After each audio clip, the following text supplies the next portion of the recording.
everybody aware. And LinkedIn, again, for work, you know, I can't say enough positive things about it. It's really good. But going on to Twitter.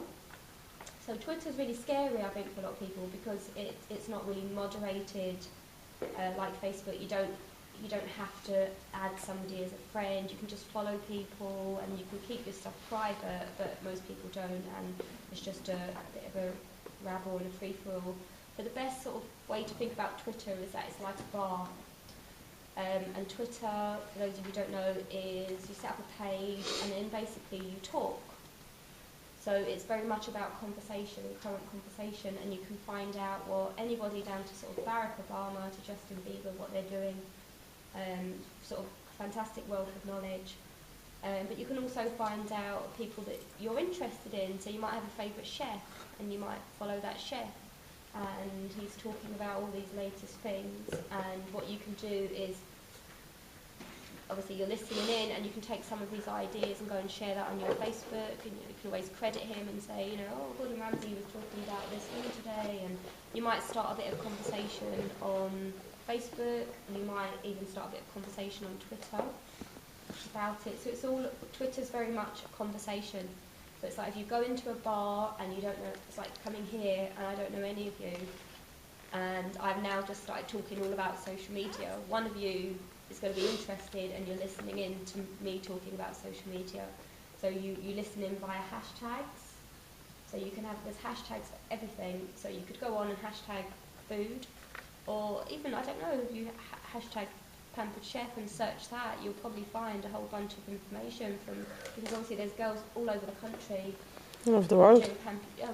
Doing Pampered Chef. So you can get so much information and tips and see what somebody else is doing and find out.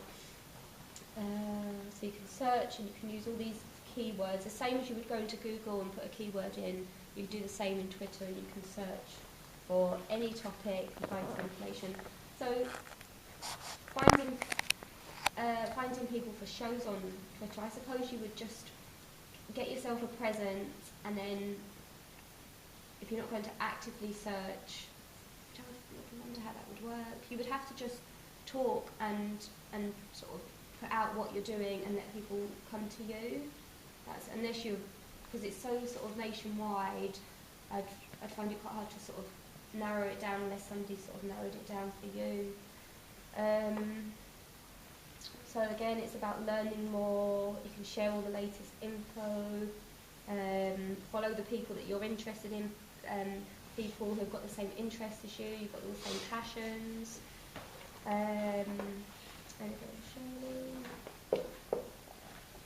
So yeah, you can find out info, but you might be found on Twitter as well. So again, it's having a web presence, and again, coming back to that, making sure everyone knows what you're doing.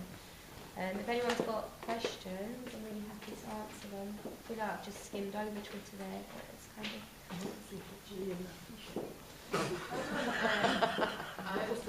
completely get it. But I think I've always been a little bit confused by Twitter. I'm not on Twitter, I don't follow it, and I don't really get what the difference is, what benefit. I'm not saying that one should be better than the other, but I don't get really what the difference is and what the benefit would be versus Facebook. I think it's just having an online presence and having a conversation. I mean, I talk to people in Australia, America, and people just, I've spoken to my boyfriend in the same room. It's really quite, it's just conversation. And I think the thing is where they don't seem very different now is because Facebook has become very much like Twitter. Facebook, obviously you'll know it's changed, and you look at Facebook 5 years ago, it was a very different place, but Twitter came along and Facebook sort of upped its game, and Facebook has made everything very sort of about conversation. And if you're commenting on someone's status, it's very similar to Twitter. So they are really, really similar. You wouldn't necessarily have the same amount of friends, followers on Twitter as you will on Facebook, because your Facebook you've had for years, and you've spent a long time sort of growing those friends and those friends and people that you know. So you can't expect to have that immediately if you go onto Twitter. So again, on Twitter, would you do the same? Would you have a personal Twitter and a business Twitter name? That purely that's for you to decide. Yeah, Right. You can have as many Twitter pages you as can you have want. as many, and you can share them and you can retweet.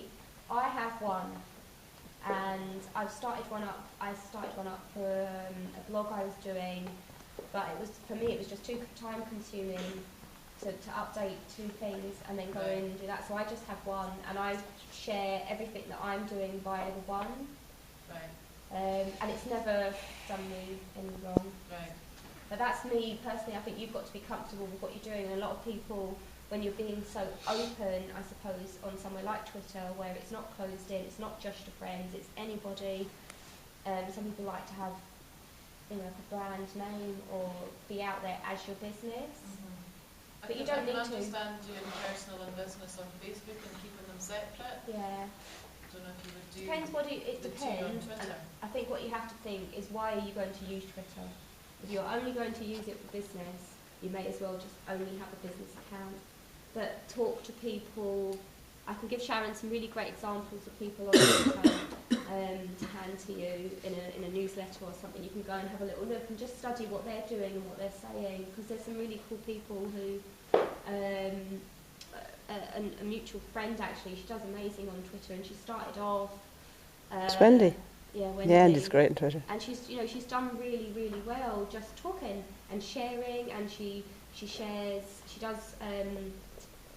What's the name of it? Inside Out Chef. She does. But what's the sort of gist of it? It's like pop up.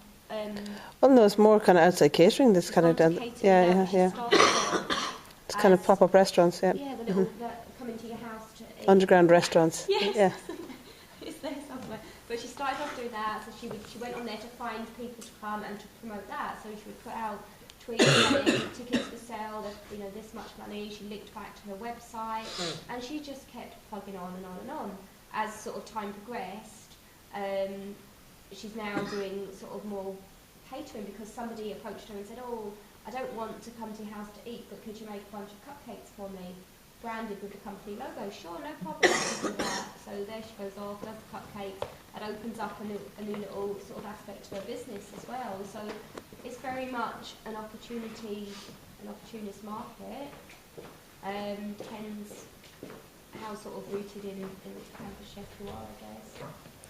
So when you hear things like tweets and retweets, is that just like tweet would be posting something and retweet is sharing it? Yes. Is that what that means? Yeah. Mm-hmm. Yeah. Facebook has become so much like Twitter. They're so similar. Okay. Well, if you had, in summary, if you had, say, some do's and don'ts with regard to how to use social media, how not to use it. Okay, don't be frightened to use social media, first of all. Don't use it as just your means of everything to make your business work, because that's not how it works. As I said before, biggest companies, smallest companies, the most successful ones have offline and as well as online. Don't ever post anything you wouldn't want your mum to read. I think it's always a good rule. I don't know, and just be nice. I met this guy the other day, and I was totally in awe of him. He'd worked, I'm studying film at the minute, so social media is very much a small part of what I do now. Again, I've progressed with my life, I suppose, and gone into a little bit of a different career now. But I met this guy, and he was fantastic. He'd worked on, his first job was on Lord of the Rings. He then went on to work on Tintin, King Kong, Avatar, and he's just finished up working on The Hobbit. And sort of talking to him, What's his name? his name's Byron Darling. So he was second assistant director on The Hobbit. He's just done all the Hobbits. Amazing guy. And do you know what? He was just lovely. He was just nice. And he was just one of those people that you just looked at and you thought, of course you did all that, of course you did, because you're a nice guy. I would want to be around you. I can see, it just seemed he was so positive, he was so friendly, and that's really the key to your business, isn't it? To be, as you are as a person, you sell your business, nobody else can do that for you. And the more positive and the more nice and the more, I think as well, what I always do is you expect good things to happen. Expect shows. Don't come out and not expect them. You know that they're going to happen, you know you're going to do well, you know you're all going to be directors, and keep that at the back of everything, and it will happen, whether that's online or offline. Cool. Excellent. Thank you very much. That's been excellent. Thanks,